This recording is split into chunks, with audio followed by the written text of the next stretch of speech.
Hey, what's up everyone? Tim here from Everyday Tactical Vids, and today we're looking at a Manker flashlight. So I don't think I've ever reviewed a product from these guys before, but I've seen them on the market for a while. So as you can see this is the MC12-2 tactical flashlight. Got a couple different options there, 720 lumens, 950 lumens, which is this one, and 220 lumens. So apparently they've got different outputs based on a couple different changes within the actual light. But again, this is the MC12 version 2, and we're going to take you through the specs, and then we'll take it out into the night and use it. All right, so let me walk through the details. Like I said, you've got a couple different options for this light. So you got a 220 lumen output for the high for one of the versions, the 950, which is this, and then the 720. So for this version, you're going to have low at 75 lumens. That's going to run for 21 hours and 30 minutes. And then your high is 950 lumens. That's going to go for 2 hours and 10 minutes. And then you have a strobe. They don't have actual burn time on that, so it's going to go for a while, apparently. Drop resistant to 2 meters and IPX8 rated, so go down to 2 meters underwater. As far as your length and weight, we're looking at 1.6 inches across, which is 40.6 millimeters for a diameter across the bezel, and then 5 inches from end to end, that's 126.9 millimeters in length. For the tail end, you're looking at 1 inch across or 25.4 millimeters. Your LED for this one is the Osram KWKSLN as in Nancy, M as in Mary, 1 F1 LED. So that's the LED for this one. They do have other LEDs for the other ones. It does come with a 18650 battery, which I'm going to show you. I'm actually charging it right now, so I'll show you what it looks like when that's charging in the wall. The actual battery has a port that you can plug the USB-C in, and then it's got a micro or a normal USB on the other end, so you can plug that into your computer or a wall charger or something like that. All right, so here's the actual battery charging. You can see what that looks like. So this is flashing red, and when it stops flashing red, that means it's fully charged. You can see there's a little port here. So if I can do this one-handed, little port in the side of the battery. There it is. So there's the port. You plug in your USB-C, you're good to go. The USB-C cord also has this little side thing, so you can be basically having another cord coming out of that as well. All right, so just show you real quick. I mean, obviously quite compact. There's my hand. It basically falls nicely in my hand. There's your bezel end. Very, obvious and pronounced pressure switch. My guess is that this thing, you're not going to accidentally bump this thing by how it feels. Like you really got to press to click it in. So despite the fact that it's very pronounced, I don't see that you're going to accidentally bump it and then have it actually click on. So a little bit of knurling there. Not super aggressive, I would say. Pretty deep pocket clip right there, you can see. Maybe with that, actually, it's probably almost an inch sticking out of your pocket on the end, just because again, the pressure switch is very pronounced. So it does come with an extra O-ring. It comes with a lanyard. It does come with your USB-C charging cord for this. It says it comes with a pocket clip, but I wouldn't call it an accessory. That just comes with most flashlights. It doesn't come with a like a sheath or a holster of any sort, which is fine for me because I don't almost ever carry one of these lights in that type of system, like a lanyard, or I'm sorry, a holster system or a sheath system. What I can tell you is that it's EDC size, but that bezel, because it is pretty wide across, is going to make it a little bit different for some people, as far as instead of something like sleek, basically the same diameter the whole way down, it definitely gets wider there.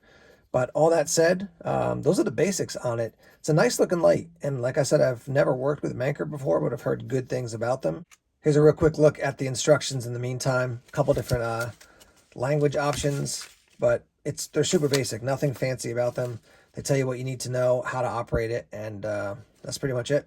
All right, so I just popped the battery in. It makes total sense now that I've been looking at it, but it said green LED, and I'm like, maybe that's just like a style of LED, but no, it's an actual green light, as you can see. So definitely something way outside the box, which I kind of like, honestly, just like way different than what I expected. So you got two options. Click it in, it's going to come on at one. Let go, click it in, it's going to come out the other. So there's your high, there's your low. Now when you strobe, you basically like tap it in and then press it in halfway here. So strobe warning, so tap and then you can see the strobe. And it actually looks a lot slower on the camera than it is in real life for some reason. But anyhow, it's a green light. You're getting, like I said, let me double check the stats here. You're getting 75 lumens and then 950 lumens and then the strobe, but all with a green light. So that is definitely outside the box. Let's take it out into the night and test it out. All right, guys, I'm shining the light at my chest here so you can kind of see my face. Green light in general, a lot of people say saves night vision, and also a lot of hunters use it. Some people say it actually attracts animals. I'm not sure about that, but good for just use in the night in general because it seems to preserve your night vision. People say that about red as well, but I can tell you, you know, when I look at this light looking down into the snow and it reflects back brightly, if it reflects back too brightly into your eyes, you're going to feel it. But when I am like shining it out like this, and then I go like this and turn it off, yeah, it doesn't, like my night vision is unaffected as opposed to like a cool white or neutral white, you know, LED light, even an incandescent light definitely affects your vision. So that's why you might want to consider using a green light. I'm outside now, and first thing we're going to do is just test this in my yard. Now again, as has been often true with a lot of my recent videos, there's snow, so the white is going to reflect some of the light. But just to give you a sense, I'm looking at like a place that's about, let's say 125 feet away. So here's the light. But man, that thing is just piercing through the night. So that's at the 950, and you guys can see off into the woods.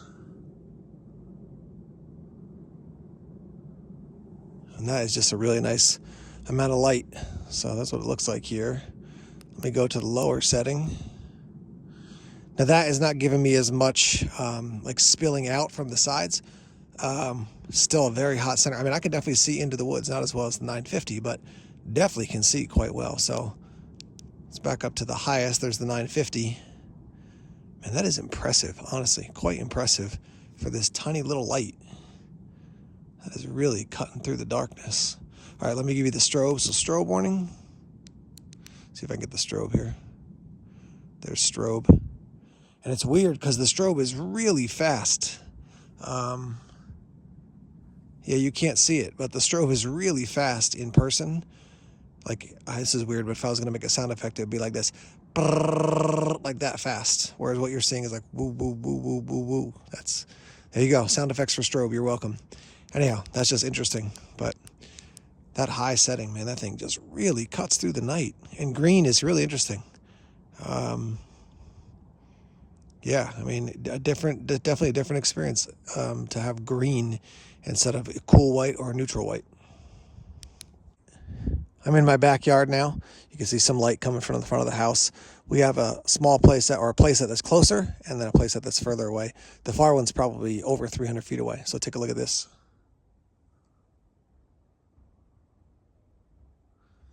And I'm not zoomed at all with the camera, but you can obviously see it just fine. That's a little more zoomed in. Here's the near playset. Far playset. Yeah, I mean, I'm really liking this light. I'm wondering if I might keep this thing in my car. Gotta be honest, the green one, the green light, I was kind of like, we'll see. But that's chill. It's really cool. I'm at my bushcraft base camp right now, and just give you a sense of around camp here. So there's the low setting, looking at my moose skull, bench. There's the fire pit over here. We got our wood. Let's go at the high setting. Definitely, I use that word a lot when I talk about throwers punching light into the night, but this thing is definitely, I mean, that high setting is definitely too much in camp. I could use the low setting and be just fine around here. All right, guys, a little bit of a confession here as we wrap up. Manker reached out to me and they said, hey, we're going to send you this one light we agreed on, but we're going to send you some other lights. This was one of those other lights, and I was like, okay, deep breath. I'm not sure if I want to review other lights. Like, I just want the one I asked for. And I was like, all right, I'll check it out. And I've checked it out, and this thing it's awesome. It's really cool. I'm liking this a lot.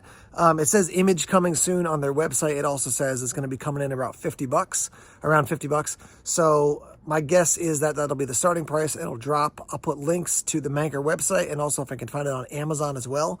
But this thing is really slick. I mean, especially if you're like, I want to save night vision, but I want something to throw into the night. And look how small this thing is, man. Like, again, EDC, maybe not because of the green light, but super compact. And that thing really works well. So I'm really enjoying this light way more than I thought I was going to be enjoying it. Let me look at it again so I can say it properly. The MC12 version 2 from Manker. Slick light, fun light. Super pronounced end cap there, or pressure switch there, and yeah, lots of wins for this light.